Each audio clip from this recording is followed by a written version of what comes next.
ఒకసారి ఒక కుర్రాడు తన తండ్రిని అడిగాడు, నాన్నా, మీది ప్రేమ వివాహం కదా, ఒక బంధం విజయవంతంగా ఉండాలంటే అందులో ముఖ్యంగా ఏముండాలి అని అడిగాడు.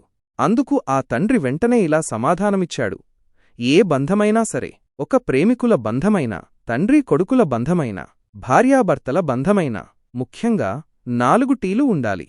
ఆయన కొనసాగిస్తూ, మొదటిది ట్రస్ట్, నమ్మకం. ఒకరిపై ఒకరికి నమ్మకం లేకపోతే ఏ బంధమైనా నిలబడలేదు. రెండోది టైం, సమయం. ఒకరికోసం ఒకరు సమయం కేటాయించుకోకపోతే అనుబంధం బలహీనపడుతుంది. మూడోది టచ్, స్పర్శ. ప్రేమతో కూడిన స్పర్శ బంధాన్ని మరింత దృఢంగా చేస్తుంది. ఇక చివరగా 4వది టాక్, సంభాషణ. మనసు విప్పి మాట్లాడుకుంటే ఎలాంటి సమస్యలనైనా పరిష్కరించుకోవచ్చు. ఆ తండ్రి చివరగా ఇలా అన్నాడు, ఈ 4 టీలను సరిగ్గా ఉపయోగిస్తే ఏ బంధమైనా 100 ఏళ్లు నిలుస్తుంది.